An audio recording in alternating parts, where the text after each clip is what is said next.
En Génesis 3:7 dice: entonces fueron abiertos los ojos de ambos y conocieron que estaban desnudos, entonces cosieron hojas de higuera y se hicieron delantales.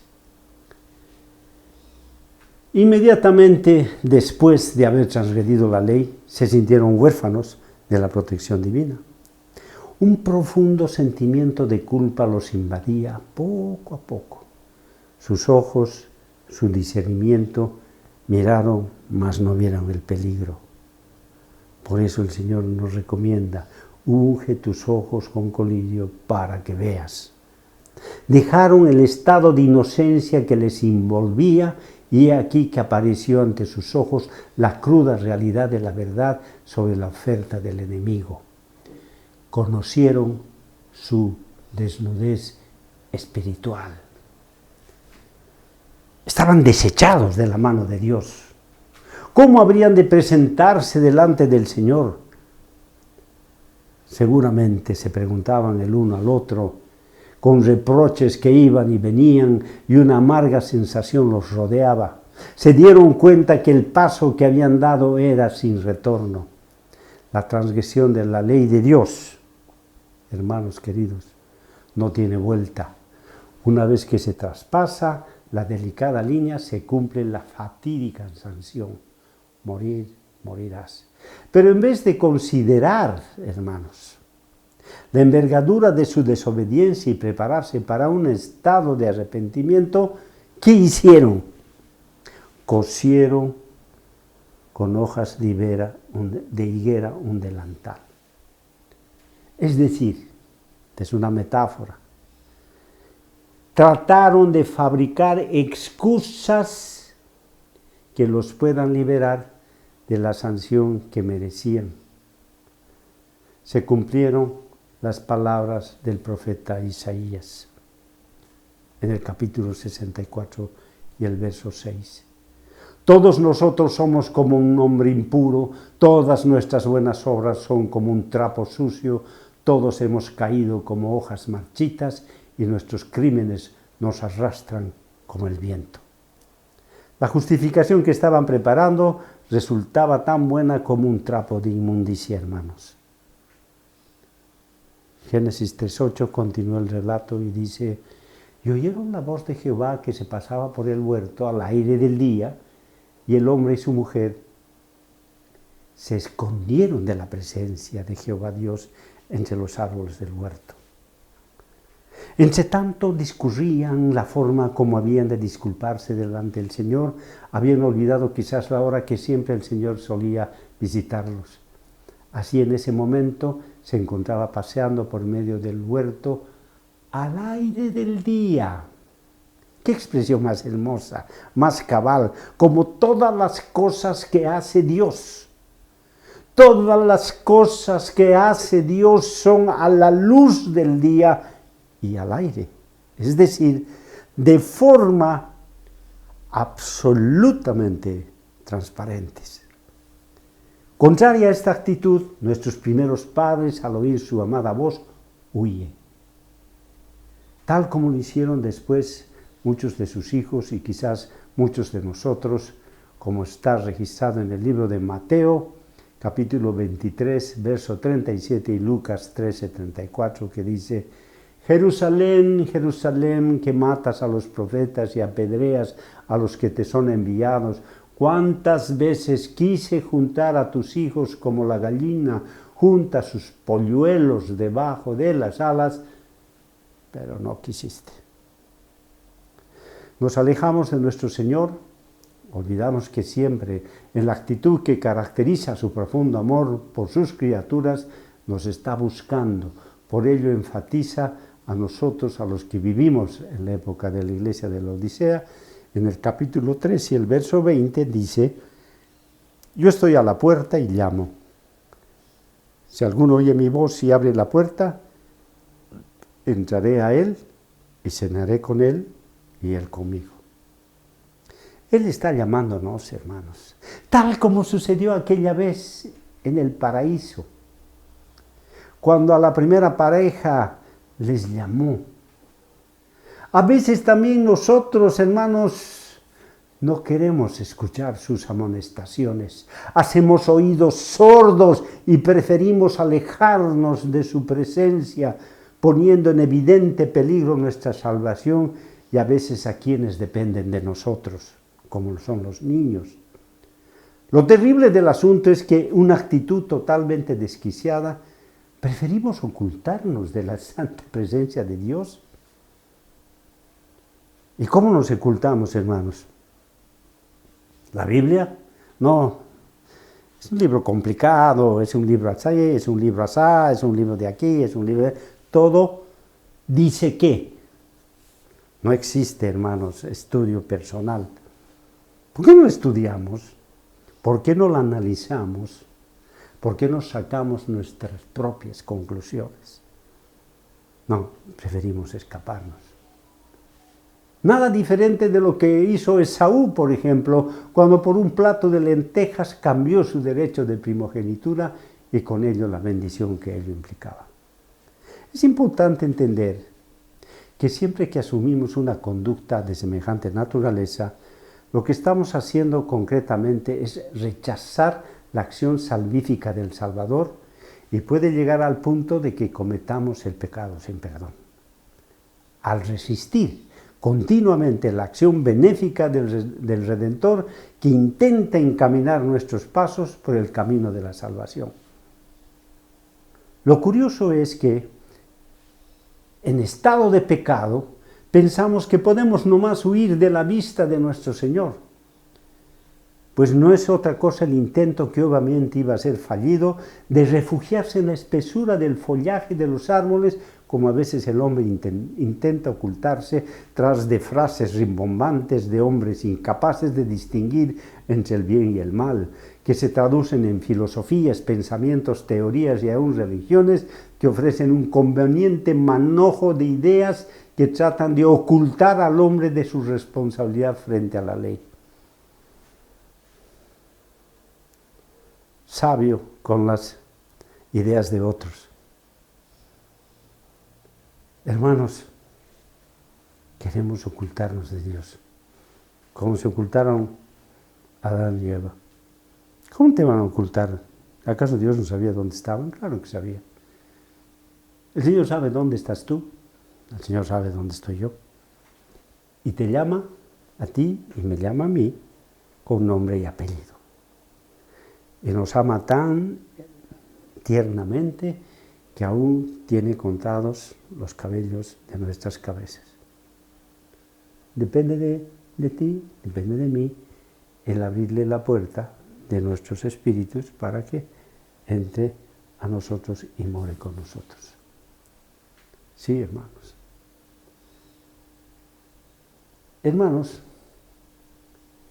en Génesis 3, 10 al 13 dice, y él respondió, oí tu voz en el huerto y tuve miedo, porque estaba desnudo, y me escondí. Y Dios le dijo, ¿quién te enseñó que estabas desnudo?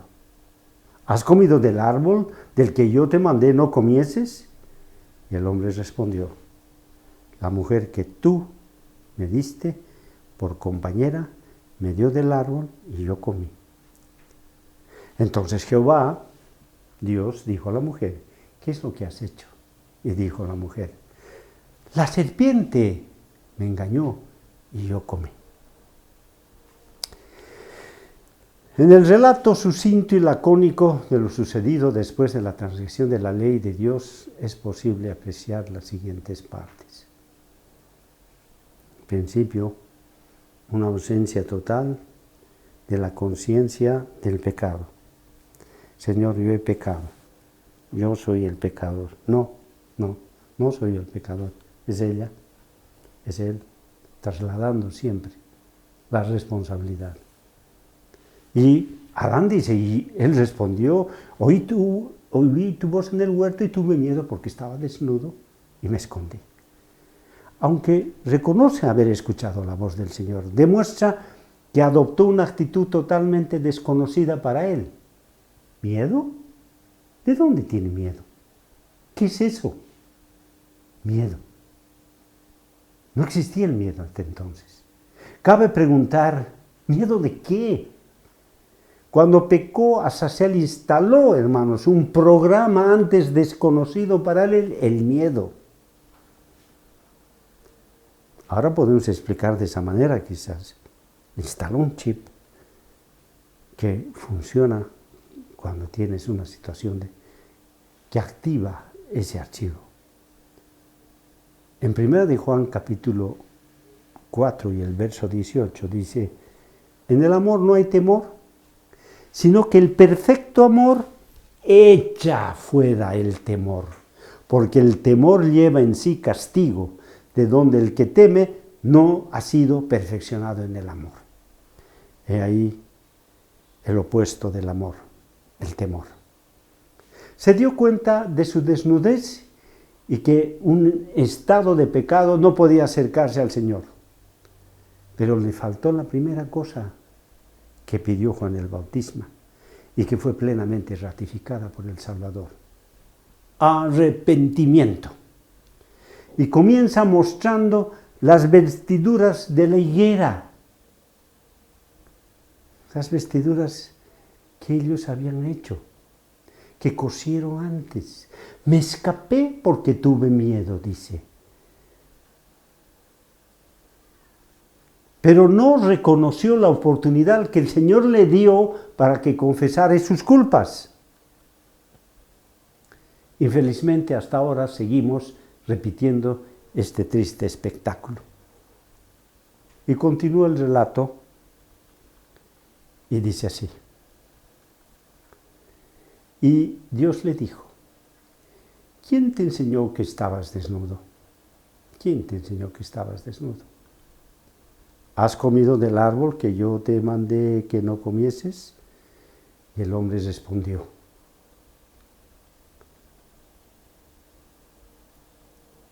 la mujer que me diste por compañera me dio del árbol y yo comí.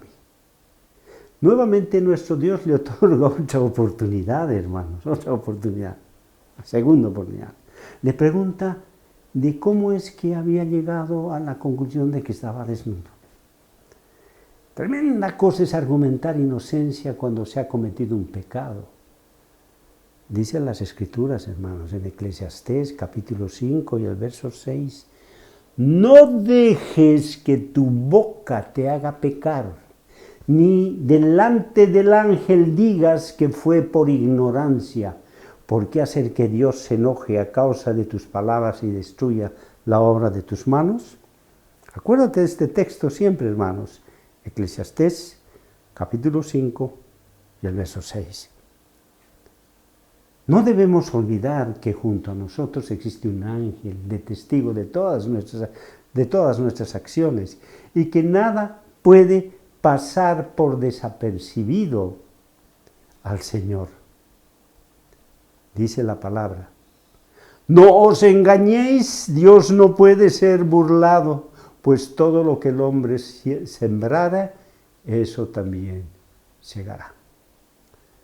Adán, cuando Eva le mostró el fruto del pecado, sintió que toda su humanidad se estremeció, su profundo amor por su compañera le impulsó a tomar probablemente el fruto del árbol de la ley, pero cuando el mal contaminó sus pensamientos, penetró en sus fibras íntimas y se produjo tal transformación que no dudó en acusar al objeto de su amor y dijo, señalando a Eva, ella me hizo pecar. Qué triste el espectáculo.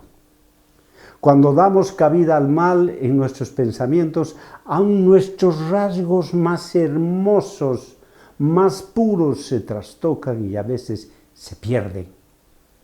Pero Adán no se detuvo ahí, fue más allá. Acusa al Señor de ser Él el autor intelectual de su caída, pues fue la mujer que Él le dio, quien conspiró y lo hizo caer. En suma, Él es un pobre angelito y no tiene la culpa de su pecado. ¿Con qué lamentable reincidencia se repite esta situación en nuestras vidas? Cuando no somos capaces de aceptar nuestra responsabilidad en nuestros actos. Por eso el Señor Jesús dice en Lucas 14, 27, el que no lleva su cruz y viene en pos de mí, no puede ser mi discípulo. Quien no reconozca que es un pecador y que por lo tanto necesita de un Salvador, no puede aspirar al perdón de Dios. Así el texto dice que el que no lleva su cruz, es decir, quien en su conciencia no reconoce que es pecador y que necesita ir tras de él, no tiene chance de ser salvado. Lo terrible y lamentable es que Adán se escondía de quien antes era su deleite buscar. Nuestro Dios muestra su inmensa misericordia al dirigirse al hombre caído y le dice, pudo haberle dicho, a ver, hubieran sido palabras más duras, ¿no? Como está en el libro de Job 48, muy duras las expresiones. Cíñete ahora como varón tus lomos, yo te preguntaré y tú me responderás. ¿Invalidarás tú también mi juicio? ¿Me condenarás a mí para justificarte a ti? Terrible, hermanos, terrible. Y continúa el relato y dice, entonces Jehová, Dios, dijo a la mujer, ¿qué es lo que has hecho? Y dijo la mujer, la serpiente me engañó y yo comí. Con estas palabras de Eva comprobamos que la pareja cosió sus vestiduras, es decir, elaboraron la excusa del pecado. Pues Eva tampoco asume la responsabilidad del pecado, sino que traslada su culpa a un tercero. Esta situación tiene un eco tremendo hasta nuestros días, cuando se escucha esas frases muy conocidas, hermanos. Errar es humano, cualquiera se equivoca, al mejor cazador se le escapa la liebre, etcétera, etcétera. Pura muletilla, que no es más que la repetición de esa triste letanía. No soy culpable, por tanto, otro es el culpable. Interesante notar que Eva dice y acepta que fue engañada por Azazel, es decir, acepta que todo lo que le dijo es falso, lo cual muestra que luego del pecado y en momentos de profunda reflexión se dieron cuenta que el Señor siempre habla la verdad, pues Él es la verdad. Comprobó amargamente que lo que ella sostenía, ni lo toquéis, tiene una realidad literal y que si se hubiera sometido a ello, nada de estas cosas habrían acontecido.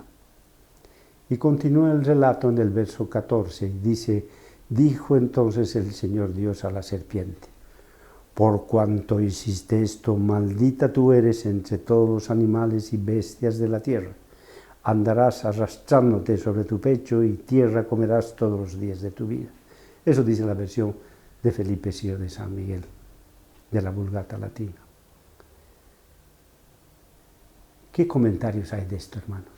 Porque es importante ver en este texto. Félix Torres Amat dice, arrastrarse sobre el suelo y comer tierra son metáforas para expresar la más profunda degradación.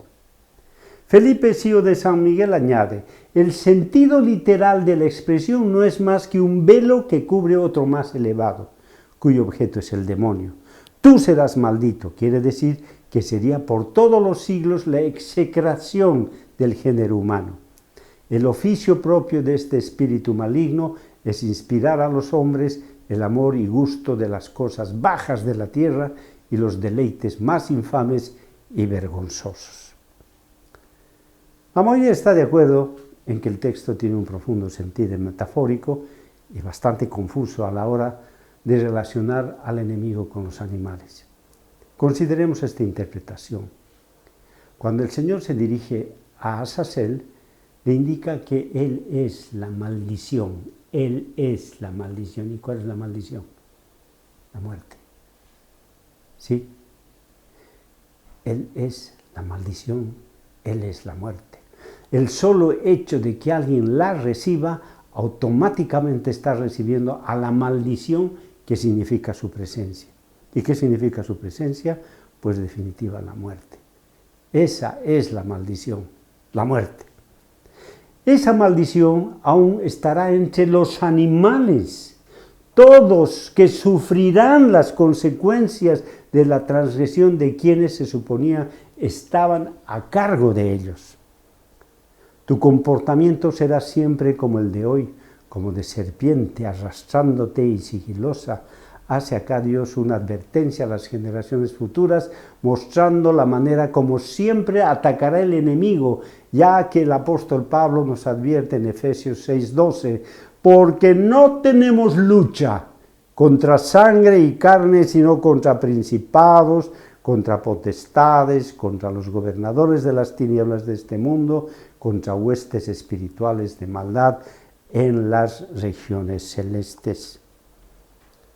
El éxito de los ataques del enemigo es que se presenta en nuestras vidas sin que nosotros nos podamos dar cuenta, porque generalmente estamos durmiendo, como en la parábola del trigo y la cizaña, cuando el enemigo, cuando dormimos, nos siembra la semilla de la cizaña.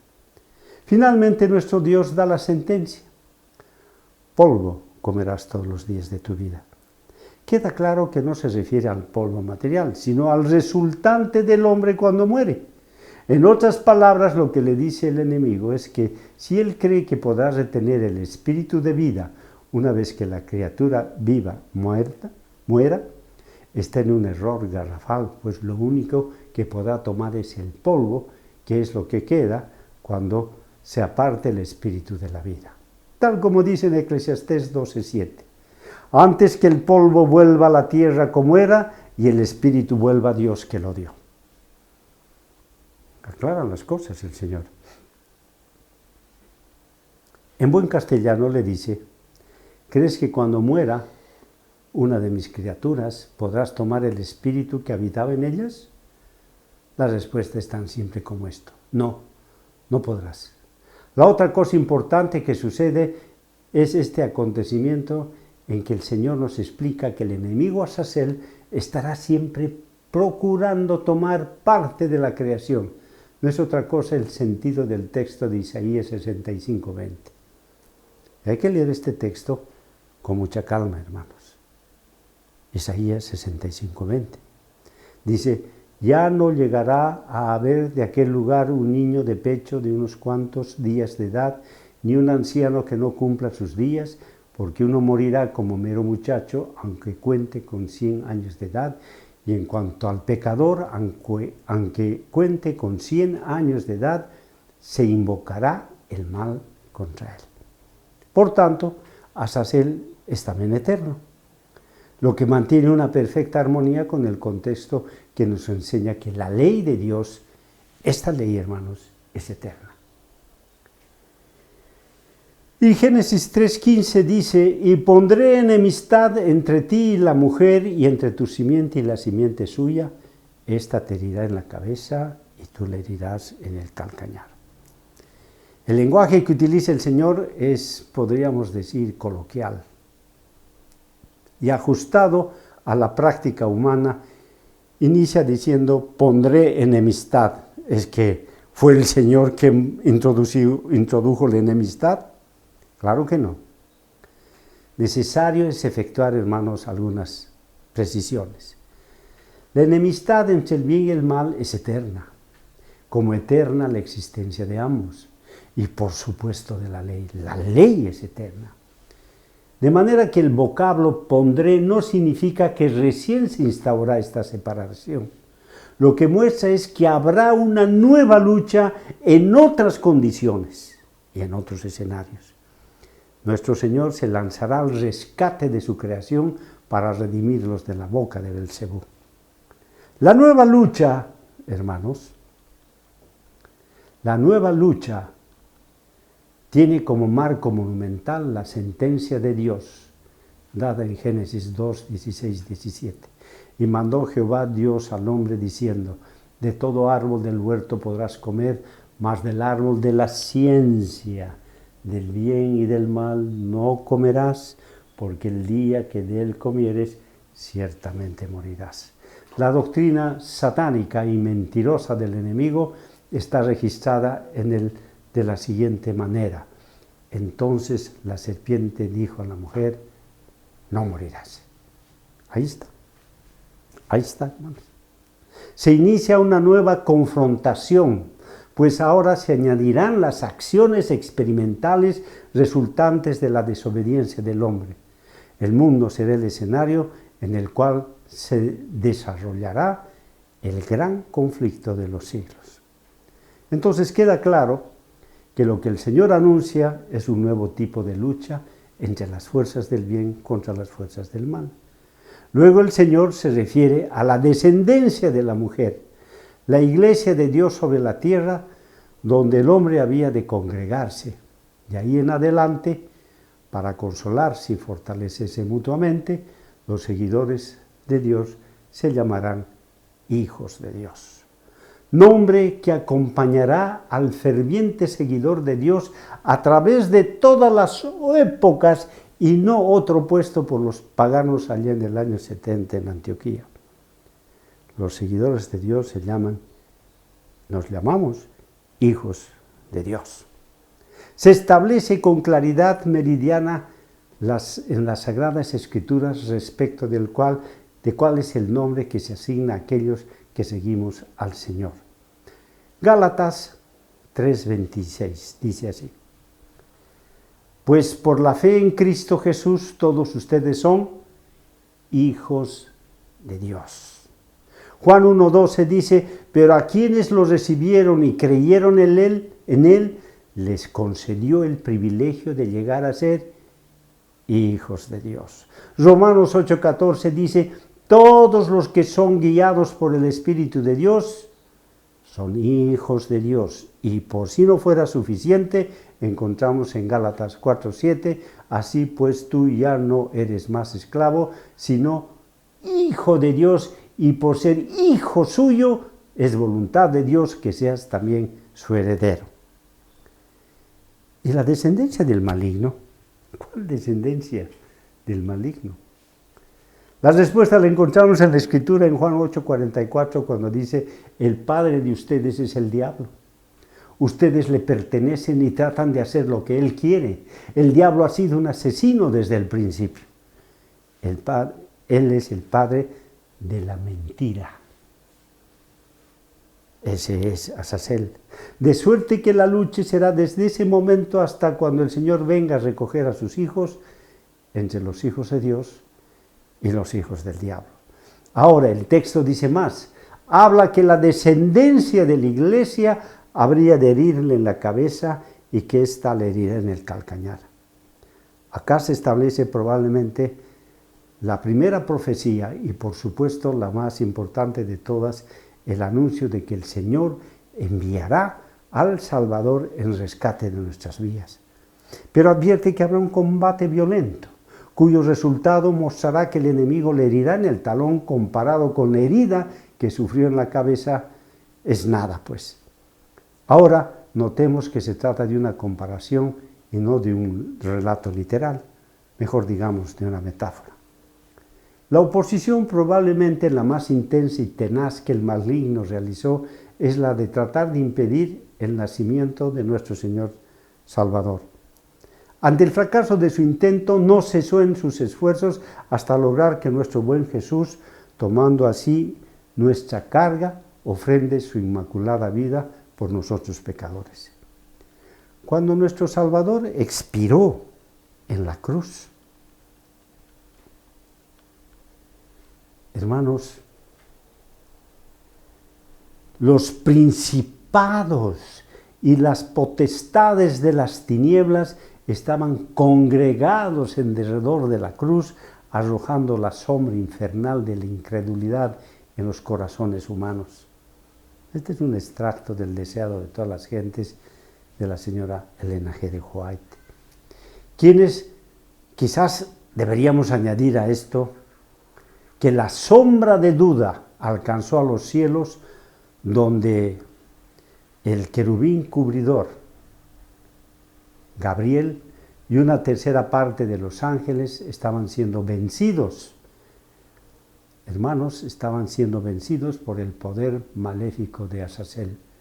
El maligno pensó que tenía a Jesús a su disposición y en momentos previos a que el Salvador expirase, el lugar donde se desarrollaba este infausto acontecimiento se cubrió de tinieblas.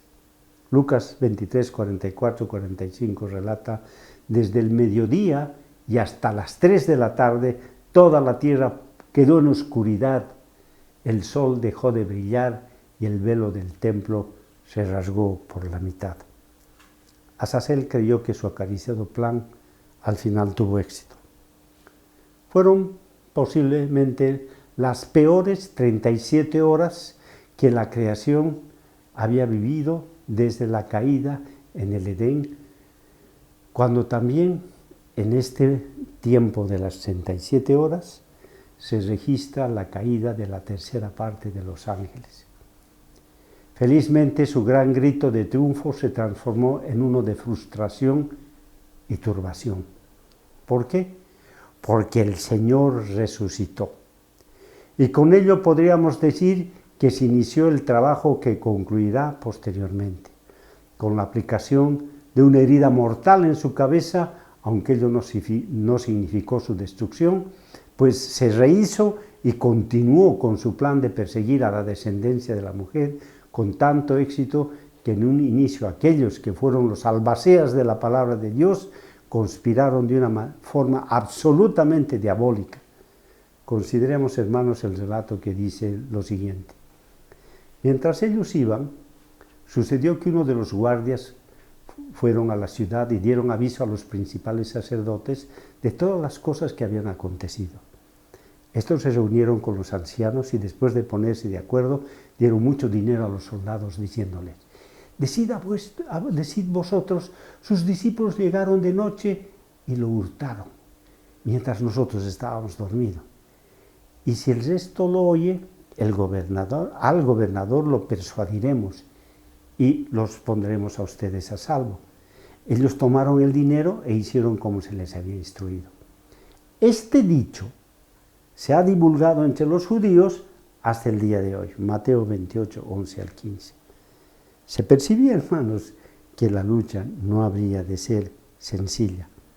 Se repetía la acción de Adán, pese a las 1001 evidencias, las hasta entonces hijos de Dios persistían en su afán de negar la realidad. Su corazón estaba lleno de pensamientos malignos y no alcanzaban a ver lo que realmente acontecía. El demonio había velado su capacidad de raciocinio y bajo el pretexto del miedo que sentían por el pueblo que podía ajusticiarlos por lo que habían hecho, no eran más que simples inmediatistas que velaban el aparente bienestar del momento. Pobres insensatos. La noticia de la resurrección llenó sus corazones del más tremendo temor, mientras que el espíritu de los creyentes se llenó de algarabía y de amor. Y continúa, hermanos, el relato en Génesis 3, 16, 19. A la mujer dijo: multiplicaré en gran manera los dolores de tus embarazos, y con dolor darás a luz a los hijos. Tu deseo será para tu marido, y él se enseñará de ti. Y el hombre dijo: por cuanto obedeciste a la voz de tu mujer y comiste del árbol de que te mandé diciendo, no comerás de él, maldita será la tierra por tu causa, con dolor comerás de ella todos los días de tu vida. Espinos y cardos te producirá, y comerás plantas del campo. Con el sudor de tu rostro comerás el pan hasta que vuelvas a la tierra. Porque de ella fuiste tomado, pues polvo eres y al polvo volverás. Acto seguido, el supremo juez, el supremo Dios, pronuncia el dictamen del juicio, las consecuencias que acarrearía la conducta de ambos. Las sanciones impuestas no son del agrado de Dios. Pues él dice en Jeremías 29, 11, porque yo sé los pensamientos que tengo acerca de vosotros, dice Jehová, pensamientos de paz y no de mal, para daros el fin que esperáis. Sino que los males que ahora enfrentarán son puramente consecuencia directa de los actos de la conducta de ambos. ¿Qué dice la Escritura, hermanos? Tu maldad te castigará. y tus rebeldías te condenarán. Reconoce pues y ve cuán malo y amargo es el haberse alejado tú de Jehová tu Dios y no tener temor de mí, dice el Señor Jehová de los ejércitos. Jeremías 2:19. Las sanciones contra la mujer son: multiplicaré en gran medida los dolores en tus embarazos, con dolor darás a luz los hijos. Es importante destacar nuevamente que no es Dios quien determina las incomodidades a las que estará sujeta la mujer desde entonces hasta el fin en todo el proceso de gestación, sino es el resultado de la desobediencia. Al inicio del dictamen se empieza a percibir el enorme daño que causó a la humanidad el enemigo Azazel. Por supuesto que no se refiere únicamente al dolor del parto, hermanos, que ese es un dolor físico y temporal, circunstancial, sino que a partir del parto, de la concepción misma, la incertidumbre del escenario que espera al vástago una vez conocida la consecuencia del ingreso del pecado en la creación. No hay padres que, con la experiencia de vida que tienen, no sientan temor por lo que les pueda ocurrir a su prole en una tierra cada vez más degradada. Ese fue el dolor.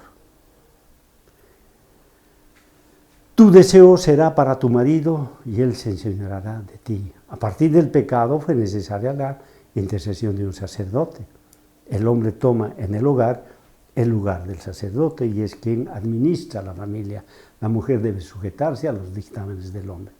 Asume el papel protagónico, no obstante que la mujer fue creada como ayuda idónea al hombre. Y al hombre le dice: maldita será la tierra por tu causa. El alcance del pecado es tan tremendo que sus efectos tocaron a la creación. La tierra, que debió ser cuidada por el hombre, recibió la maldición del pecado. Bien se dice, la tierra se inficionó del pecado. Cuán grave consecuencia trajo la desobediencia a medida que salían las palabras de la boca del Señor. Los corazones de Adán y Eva se empezaron a encoger de angustia y dolor. Sus ojos fueron abiertos a la terrible realidad de la significación de la desobediencia que trajo el pecado y con ello la ruina. Las palabras por tu causa, resonaban insistentemente en sus corazones y languidecían creyendo morir de pena por el resultado de sus actos. Con dolor comerás de ella todos los días de tu vida, anota la palabra.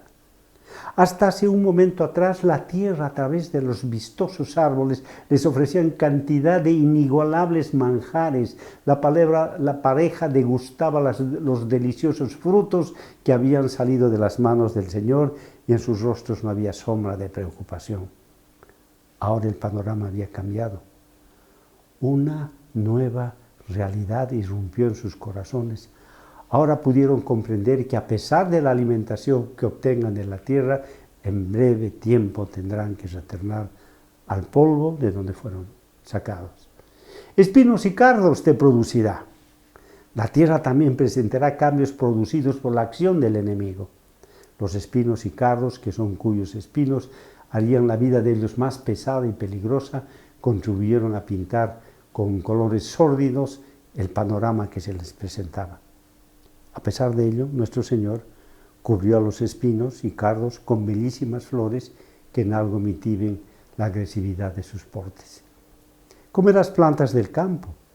Inicialmente la santa pareja se alimentaba solo de los frutos de los árboles del paraíso. Probablemente no podemos imaginar cómo es que cada fruto competía con otro en vistosidad y sabor. Lo único que tendrían que hacer es tirar la mano para obtener los preciados frutos que el Señor había provisto. Y esa es la belleza de los frutos, de la fruta hasta ahora. Están listas para ser utilizadas, hermanos.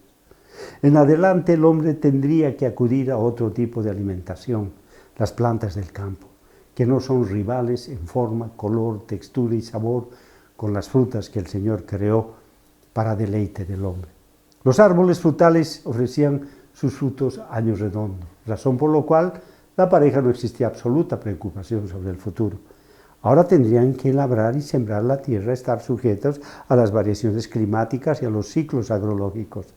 Deberían depender de que la lluvia sea derramada a tiempo. En medio de la maldición, Dios proveyó otro medio para que el hombre levantase siempre los ojos al cielo, buscando su alimentación espiritual y física, para que en todo dependiese siempre del Señor. No en vano dijo el Señor: siempre estaré contigo. Ello se cristalizó cuando el Señor nos enseñó a orar. Y el Padre nuestro dice: el pan nuestro de cada día, dánoslo hoy. Si tan solo comprendiéramos el significado de esas bellas palabras, estaríamos viviendo de la mano de Dios permanentemente, dependiendo íntegramente de Él. Detrás de este pedido está el reconocimiento total de que Él es quien nos da las fuerzas, el trabajo, la inteligencia, etc., para obtener el pan. Dice la Escritura, hermanos, en el capítulo 8, del 11 al 18 del libro de Deuteronomio, lo siguiente: cuídate de no olvidarte de Jehová tu Dios para cumplir sus mandamientos, sus decretos y sus estatutos que yo te ordeno hoy, y no suceda que comas y te sacíes y edifiques buenas casas en que habitéis, y tus vacas y tus ovejas se aumenten, y la plata y el oro se te multipliquen, y todo lo que tuvieres se aumente, y se enorgullezca tu corazón, y te olvides de Jehová tu Dios, que te sacó de tierra de Egipto, de casas de servidumbre, que te hizo caminar por un desierto grande y espantoso, lleno de serpientes ardientes y de escorpiones y de sed donde no había agua, y Él te sacó agua de la roca del pedernal, que te sustentó con maná en el desierto, comida que tus padres no habían conocido, afligiéndote y probándote para a la postre hacerte bien. Y digas en tu corazón: mi poder y la fuerza de mi mano me han traído esta riqueza. Si no, acuérdate de Jehová tu Dios, porque Él te da el poder para hacer las riquezas, a fin de confirmar su pacto que juró a tus padres, como en este día. Qué hermoso, hermanos. El Señor provee todas las cosas necesarias para atender nuestras necesidades, pero desea que tengamos exacta prelación de las cosas. Así dice el Señor en Mateo 6, del 31 al 33, no os afanéis pues diciendo qué comeremos o qué beberemos o qué vestiremos, porque los gentiles buscan todas estas cosas, pero vuestro Padre Celestial sabe que tenéis necesidad de todas estas cosas. Mas buscad primeramente el reino de Dios y su justicia, y todas estas cosas os serán añadidas.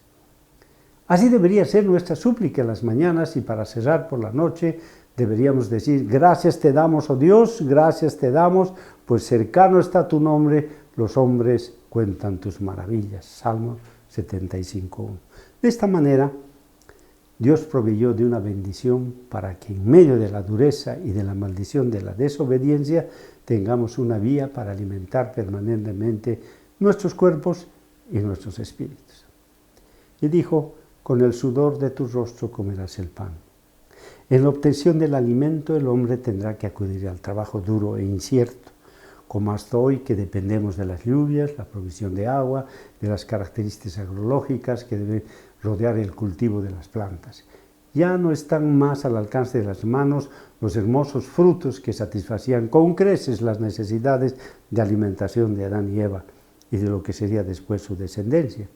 Los cambios alimenticios también habían producido cambios en el organismo humano, haciéndolo más débil y propenso a las enfermedades. El rostro suda por el esfuerzo y la angustia de la incertidumbre del futuro. Y dice: hasta que vuelvas a la tierra, porque de ella fuiste tomado, pues polvo eres y al polvo volverás. Ahora los corazones de ambos estaban a punto de rasgarse totalmente. La sentencia sobre la que tantas veces fueron advertidos antes estaba siendo pronunciada: morir, morirás. El destino les deparaba no un brillante futuro como les ofreció el archienemigo Azazel, sino realmente se presentaba sombrío y terrible. se cumplieron las palabras que tantas veces escucharon probablemente de labios de los mismos querubines y de los ángeles que no se cansaban de advertirles del peligro de desobedecer. Ahora se encontraban con la amargura que tantos a través de la historia repitieron, como es el caso de, por ejemplo, de Esaú, que por un plato de lentejas rifó su derecho a la primogenitura. Las 5 vírgenes de la parábola de las 10 vírgenes que no tuvieron el cuidado de almacenar suficiente aceite a la hora de la prueba. Cuando fueron probadas sus fes, entonces se pronunció fatídicamente aquello que dice Daniel 5:27. Tekel, pesado has sido en balanza y fuiste hallado falto. Terrible. Sus corazones se empezaron a llenar de una desconsolación terrible, sintieron un profundo arrepentimiento por lo que habían hecho, eran un par de almas acorraladas por el dolor y el sufrimiento que les causaba el entender que habían ofendido gravemente al Creador. Gruesos nubarrones parecían rodear a la pareja. En Génesis 3:20 continúa el relato y nos dice: y llamó a Adán el nombre de su mujer Eva, por cuanto ella era madre de todos los vivientes. Adán estaba lleno de emociones diferentes en su corazón, jamás se había sentido de la manera como se sentía en ese momento. Su corazón se enterneció cuando comprendió que el Señor salía de mediador y les ofrecía la oportunidad para enmendar sus vidas. Dios les proporcionó el plan de salvación que se instituyó acto seguido. En medio de ello decidió poner de nombre a su compañera Eva. Y Génesis 3:21 dice: Jehová Dios hizo al hombre y a su mujer túnicas de pieles y los vistió. La situación se había tornado bastante tensa. Adán y Eva no sabían qué es lo que habría de suceder. Acto seguido sus corazones palpitaban fuertemente pensando lo peor. La comprensión de su pecado y la retribución que ello implicaba llenaban sus corazones de angustia. El Señor procedió a la realización del primer sacrificio, dando de esta manera inicio al plan de salvación. ¿Quién realizó este sacrificio? Es Adán. Adán tomó el cordero y lo sacrificó. La justificación que había urdido, que metafóricamente se llamaron vestiduras de hojas de higuera, fue cambiada por pieles del cordero sacrificado, mostrando de esta manera que nuestro Jesús es nuestra única y absoluta justificación y que es, como dice 1 de Pedro 2:24, quien llevó él mismo nuestros pecados en su cuerpo sobre el madero para que nosotros, estando muertos a los pecados, vivamos a la justicia y por cuya herida fuimos sanados. Nuestro Señor Jesús aceptó ser el Redentor, mostrando su inmenso amor, porque de tal manera amó Dios al mundo que ha dado a su Hijo unigénito para que todo aquel que en Él crea no se pierda, mas tenga vida eterna. Juan 3:16. El texto se inicia con una tremenda exclamación, mostrándonos de esta manera que el amor de Dios es inmensurable. Es tal que no puede ser expresado ni con el más rico lenguaje. Acá no se refiere necesariamente a tamaño o cantidad de amor, sino se refiere a la manera como Dios ama. ¿Cómo pues ama Dios? Tal vez deberíamos ilustrarnos un poco del amor de Dios. Y eso lo encontramos, por ejemplo, en Génesis capítulo 1 y el verso 31. Y vio Dios todo lo que había hecho y aquí que era bueno en gran manera. Dios revisó su creación, los cielos y todo su ejército, y la tierra y todo su ejército, y encontró que todo estaba bien hecho. ¿Para que disfrute quién, hermanos? Leer la historia de la creación es leer la historia más tierna que existe.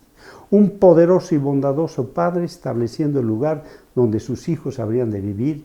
Nos recuerda vívidamente el clamor del Padre cuando dice: ¿qué más podía hacer a mi viña que yo no haya hecho en ella? Isaías 5:4. Vaya manera indescriptible de amar que nuestro Redentor tiene. Nos ha proporcionado todo lo que necesitamos para que podamos gozar de una vida plena, pues nos ha dado un espíritu de poder, de amor y de dominio propio. De manera, como nos ama Dios, es materia de entendimiento y conocimiento. El apóstol Pablo declara en Efesios 3:19, y de conocer el amor de Dios, el amor de Cristo, que excede a todo conocimiento, para que seáis llenos de toda la plenitud de Dios. El conocer el amor de Dios es tener sabiduría. El pasaje de Génesis 3:21, en su fase final, es comentada por el apóstol Pablo, que dice: pues nuestra naturaleza corruptible se revestirá de lo incorruptible y nuestro cuerpo mortal se revestirá de inmortalidad, mostrando que por la inmensa gracia del Señor podremos recobrar nuestra condición de inmortales condicionales al cumplimiento de la ley de Dios. Finalmente, recordemos que las túnicas de pieles con las que se vistió estaban completamente empapadas de sangre, que les habría de servir de recordatorio perpetuo de que la muerte será siempre compañera hasta que seamos redimidos totalmente. La pareja tomó conciencia total de lo que el Señor un día les dijo: el día que pecares, morirás. Esto es, no darás un paso en la vida que no te recuerde que la muerte es el salario de tu pecado. Semejante situación hizo que se sujetaran fuertemente de su Salvador, en quien está la salvación y la vida. Génesis 3, 22 y 23 relata lo siguiente: luego dijo Jehová Dios: el hombre ha venido a ser como uno de nosotros, conocedor del bien y del mal. Ahora pues, que no alargue su mano, tome también del árbol de la vida, coma y viva para siempre. Y lo sacó Jehová del huerto de Edén para que labrara la tierra de la que fue formada.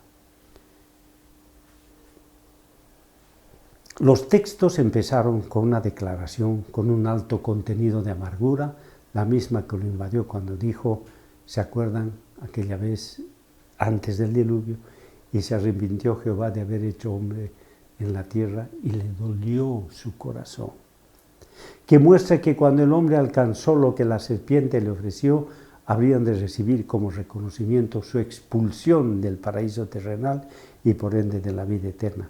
Pero veamos la situación detenidamente. Dijo: he aquí Adán, como se ha hecho uno de nosotros, sabiendo el bien y el mal. El Señor declara con claridad meridiana que el hombre se ha hecho, es decir, que lo que pasa y pasará es de absoluta responsabilidad del hombre como consecuencia de su desobediencia. Al parecer, luego del pecado, recién llegan a conocer el bien y el mal. ¿Es que la primera pareja desconocía el bien y el mal? El planteamiento de Eva nos hace suponer que conocían perfectamente el tema. Así dijo Eva: ni le tocaréis. Entonces, ¿a qué se refiere? El Señor conoce plenamente al enemigo y sabe de sus características. La pareja, luego de su pecado, entró en el conocimiento del mal.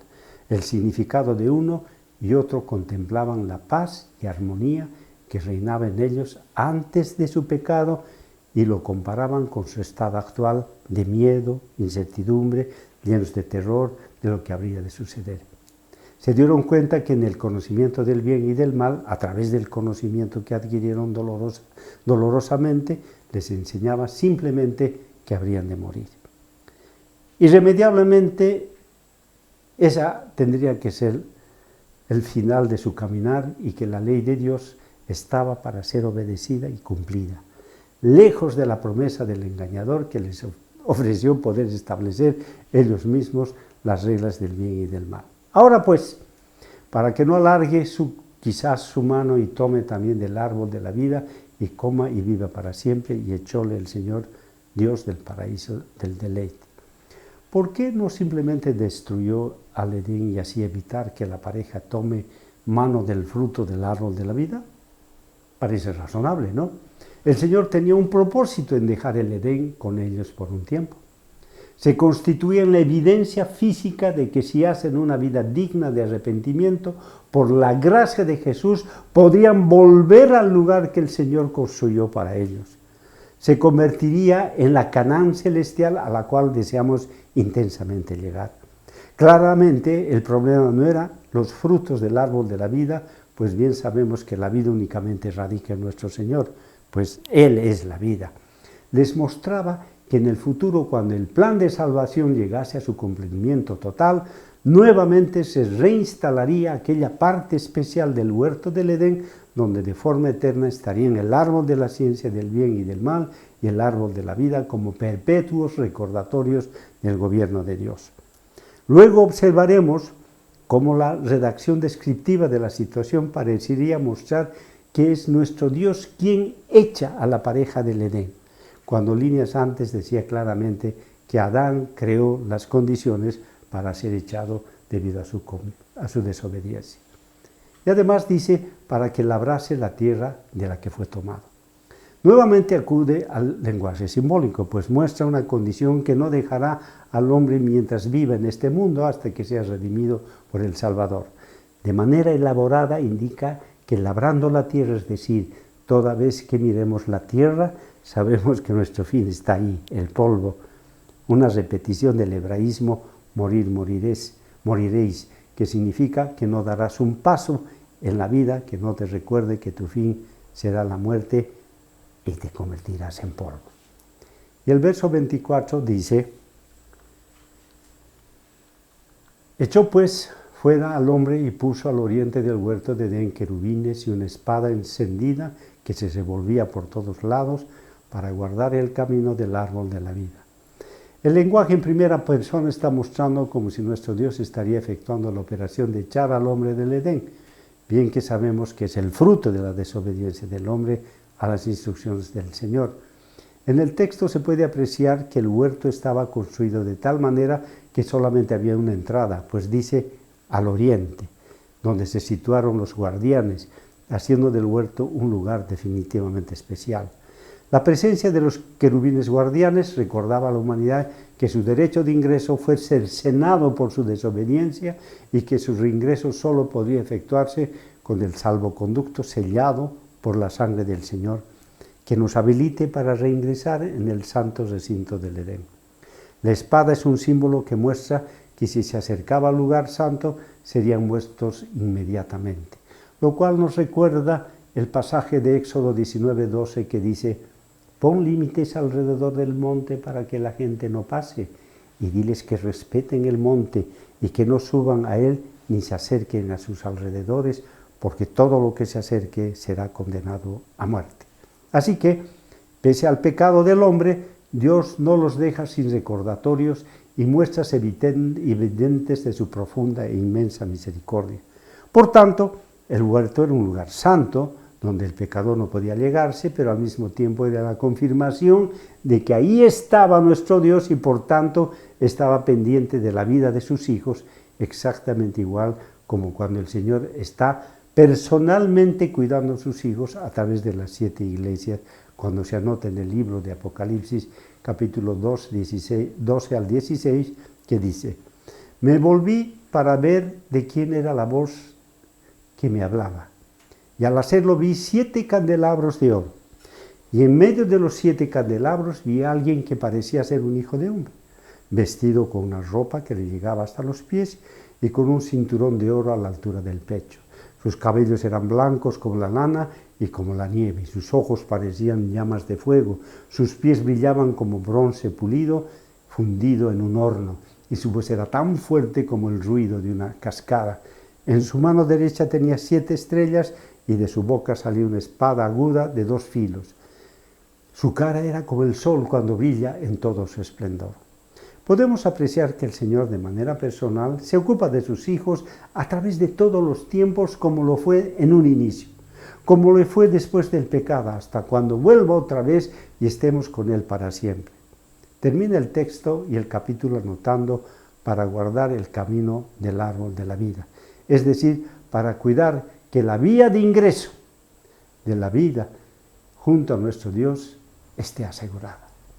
Entonces, hermanos, hemos tratado de mostrar, tal vez nos hemos excedido tratando de interpretar todas las circunstancias que envolvieron al tremendo evento de lo que hoy es conocido como el pecado original, pero hemos mostrado, creo con claridad, que no hubo ninguna serpiente y que todo fue espiritual, y que así como a nosotros nos pasa, le pasó a Eva, y como dice el apóstol Pablo, cuidado vosotros seáis engañados como fue engañada Eva, ¿no? ¿Y cómo fue engañada Eva? Cuando le sembró esas semillas de duda y de desobediencia. No dejes que esas semillas se siembren en tu espíritu. Querido hermano, que el Señor te bendiga con grande bendición y espero que esta presentación te sirva. El Señor te cubra con sus bendiciones y te conceda mucha paz. Gracias.